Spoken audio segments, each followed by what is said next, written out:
নমস্কার বন্ধুরা, কাকলিকি দুনিয়া চ্যানেলে তোমাদের সকলকে স্বাগত জানাচ্ছি। আশা করছি তোমরা সকলেই ভালো আছো, আমিও ভালো আছি। বন্ধুরা, আজকে তোমাদেরকে যে গল্পটি পড়ে শোনাবো সেই গল্পের নাম মুখার্জি ভিলা, লেখক বিশ্বজিৎ চক্রবর্তী। তাহলে বন্ধুরা, গল্পটা পড়ছি। আজ থেকে প্রায় 22 বছর আগেকার কথা। আমি তখন রীতিমতন যুবক। বিকম ফাইনাল দিয়েছি, হাতেও কোনো কাজ নেই। সময় পেলেই এদিক ওদিক ঘুরে বেড়ানো তখন আমার একটা নেশার মতন হয়ে গেছে। হঠাৎই ঠিক করলাম দিশের ঘর যাব। আমার এক মাস্তুতো দাদা সেখানে চাকরি করেন।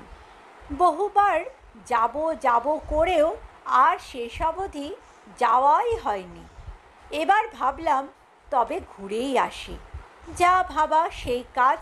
এক শীতের সকালে আমার ঝোলায় কিছু জিনিসপত্র নিয়ে রওনা হলাম দিশের গড়ের দিকে। দিশের গড় জায়গাটা অদ্ভুত। এর একদিকে পুরুলিয়া জেলা, অন্যদিকে বিহার। যদিও দিশের গড় নিজে বর্ধমান জেলায় অবস্থিত। এখান থেকে পাঞ্চেত বাঁধ খুব কাছে। পাঞ্চেত পাহাড় তো এখান থেকেই দেখা যায়। দামোদর নদ জেলাগুলো আর পশ্চিমবঙ্গ বিহারের মধ্যে বিভাজন রেখা টেনে দিয়েছে। ছোট ছোট আগাছার জঙ্গল আর ঝোপঝাড়ে ভর্তি, মাঝে মাঝে পুরানো দিনের কিছু বাড়িঘর, সব মিলিয়ে কেমন যেন পুরনো দিনের গন্ধে ভরা। সন্ধ্যের পর কেমন একটা গা ছমছমে ভাব। আসানসোল বাসস্ট্যান্ড থেকে দিশের গড় যাওয়ার শেষ বাস ধরে যখন দিশের গড় এসে নামলাম, তখন ঘড়িতে 10:30। চারদিকে নিঝুম। লাইট পোস্টের আলোগুলোতে কেমন যেন গা ছাড়া ভাব। টিমটিমে আলোয় চারিদিক কেমন যেন অপার্থিব মনে হচ্ছে। আস্তে আস্তে এগোলাম দিশের গড় পাওয়ার স্টেশনের দিকে। অনিমেষদা এখানেই চাকরি করে। ভাবলাম এত রাতে আর রাস্তায় লোকজন কোথায় পাবো, বরং পাওয়ার স্টেশনে গিয়ে ঠিকানা বলে খোঁজ করলে ওরাই বাড়ি দেখিয়ে দেবে। আমি এর আগে কখনো ওর বাড়িতে আসিনি, ফলে একটু ভয়ও করছিল। পাওয়ার স্টেশনে পৌঁছতেই মাথায় হাত। এই যে বিনা মেঘে বজ্রপাত। এনকোয়ারিতে খোঁজ করতেই জানলাম অনিমেষ ভট্টাচার্য এই গত মাসেই এখান থেকে ট্রান্সফার হয়ে মাইথনে চলে গেছে। যা কেলো করেছে। এখন কি করি? রাত প্রায় 11টা। আশেপাশে তো কোনো হোটেলও নেই। যেতে হলে যেতে হয় আসানসোল স্টেশনে, আর না হলে বড়া করে সেখানে গেলে তো হোটেল পাওয়া যেতে পারে। কিন্তু এখন গাড়িটা পাবো কোথায়? শেষ বাস তো চলেই গেছে। 7-5 ভাবতে ভাবতে বড় রাস্তার দিকে এগোচ্ছিলাম। একবার ভাবলাম কোনোভাবে যদি সালানপুর যাওয়া যায় তবেও বাঁচা যাবে। সেখানে আমার এক বন্ধুর মামার বাড়ি। ঠিক সালানপুর নয়, ঘাগরবুড়ি মন্দিরের কাছে। তারা আমায় চেনেন, আশ্রয় দিলেও দিতে পারে। আবার ভাবছি সেও তো যেতে গেলে গাড়ি লাগবে। তার চেয়ে বরং দেখা যাক আশেপাশে কোথাও আশ্রয় পাওয়া যায় কি না। ভাবতে ভাবতে চলেছি। ক্রমশই দুশ্চিন্তার কালো মেঘ আকাশের মেঘের সাথেই পাল্লা দিয়ে মনে জমছে। ঠিক এমন সময় কোত্থেকে যেন এক ভদ্রলোকের আবির্ভাব হলো। কালো শালে আপাদ মস্তক মুড়ি দিয়ে জিজ্ঞাসা করলেন, किसी को ढूंढ रहे हैं क्या बाबूजी? परदेसी लगता है। কেমন যেন খসখসে গলার আওয়াজ। শীতের জন্যে কিনা কে জানে, ভালো করে মুখও দেখা যাচ্ছে না তার। তা হোক গে, এই জনমানবহীন রাস্তায় তবুও তো একজনের দেখা পেয়েছি। অন্ধের যষ্টির মতন একেই আঁকড়ে ধরলাম। আজ্ঞে হ্যাঁ, আসলে আমি কলকাতা থেকে এসেছি আমার দাদার কাছে। তাই এসে শুনলাম সে বদলি হয়ে গেছে। তাই ভাবছি এখন যাব কোথায়, এই বিদেশ বিভুঁইয়ে। আচ্ছা, এখানে কোনো থাকবার জায়গা নেই? জি হ্যাঁ, জরুর আছে। আমার চোখের সামনে যেন 1000 ওয়াটের হ্যালোজেন জ্বালিয়ে লোকটি বলল, জি হ্যাঁ জরুর আছে, মুখার্জি ভিলায় চালিয়ে যান, ওখানে সব বন্দোবস্ত হয়ে যাবে। মুখার্জি ভিলা? আমার আর তর সইছে না। কত দূর সেটা? সেখানে রাতে থাকবার ব্যবস্থা আছে? যদি দয়া করে দেখিয়ে দেন কোন দিকে যাব। জি, আমি ওই ভিলায় কেয়ারটেকার আছি, ও বাংলো করিবই আছে। কি বললে? করিবই আছে। আমি যেন হাতে চাঁদ খুঁজে পেলাম। আইয়ে সাব, হামারা সাথ চালিয়ে। লোকটার হাঁটা চলা কেমন যেন অদ্ভুত, দ্রুত হাঁটছে অথচ পায়ের আওয়াজ নেই। কেমন যেন মনে হয় ভেসে চলেছে। এত অন্ধকার, তবুও ঠিক পথ চলছে। আমি একবার টর্চ জ্বালাতে গিয়েছিলাম, সাথে সাথে বাধা দিয়ে উঠল, बत्ती मत जलाइएगा साहब, हमारा आँखों में समस्या है, बत्तीर आलो सह नहीं सकता। অগত্যা অন্ধকারেই ওর পিছন পিছন চলতে লাগলাম।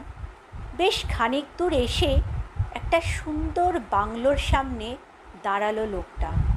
পকেট থেকে চাবির গোছা বার করে দরজা খুলে ভেতরে গেল। তারপর একটা ঘরের দরজা খুলে আমায় বলল, जाइए साहब, आज रात यही कमरे में ठहर जाइए, अंदर बिस्तर भी है, आप सो जाइए आराम से। জানলার ভাঙা কাঁচ দিয়ে একটু একটু চাঁদের আলো ঘরে ঢুকছে। সেই আলোতে দেখলাম একটা খাটে ধপধপে সাদা বিছানা পাতা রয়েছে। দেওয়ালের এক কোণে সুইচ বোর্ড দেখে আলো জ্বালাতে গেলাম, কিন্তু সবকটা সুইচ টিপেও যখন আলো জ্বলল না, তখন বুঝলাম এ ঘরে আলোর ব্যবস্থা নেই। সেই সকালে কলকাতা থেকে বেরিয়েছি, একটু হাত পা না ধুলেই তো চলবে না। জলের জন্য লোকটিকে বলবো বলে ঘুরে দেখি কেউ নেই। আজব লোক তো, এই আছে এই নেই, আর চলাফেরাও তেমন বিড়ালের মতো নিঃশব্দ। ওর নামটাও তো জানা হয়নি, ডাকবো যে তারও তো উপায় নেই। অগত্যা কি আর করা, ঘরে দেখতে লাগলাম কোনো লণ্ঠন টণ্ঠন কিছু আছে কি না। সাব, পানি, হাত মুখ ধো লিজিয়ে।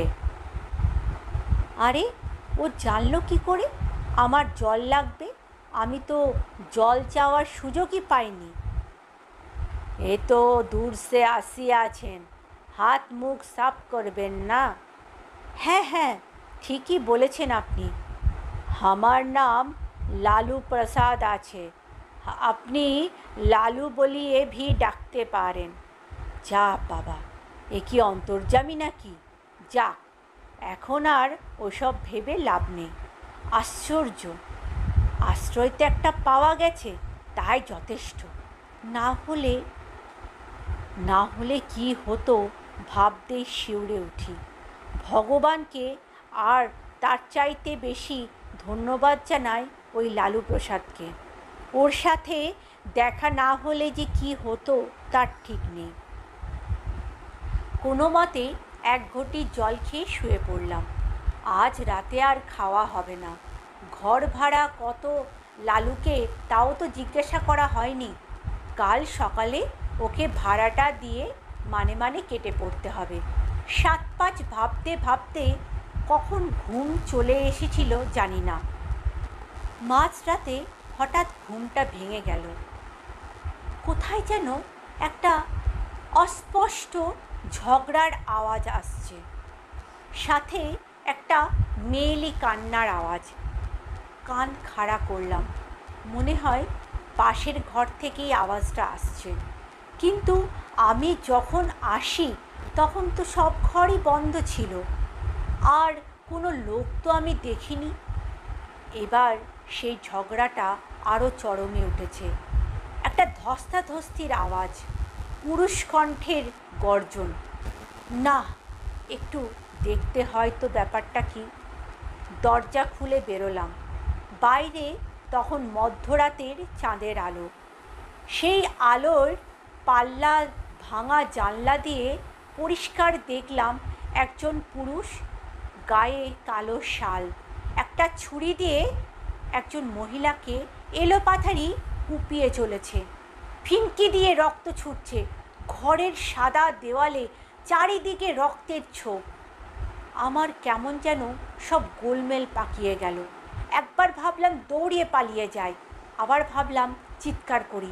কি করব আর কি না করব ভাবতে ভাবতেই হঠাৎ দেখি আমার সামনের দরজাটা খুলে গেল।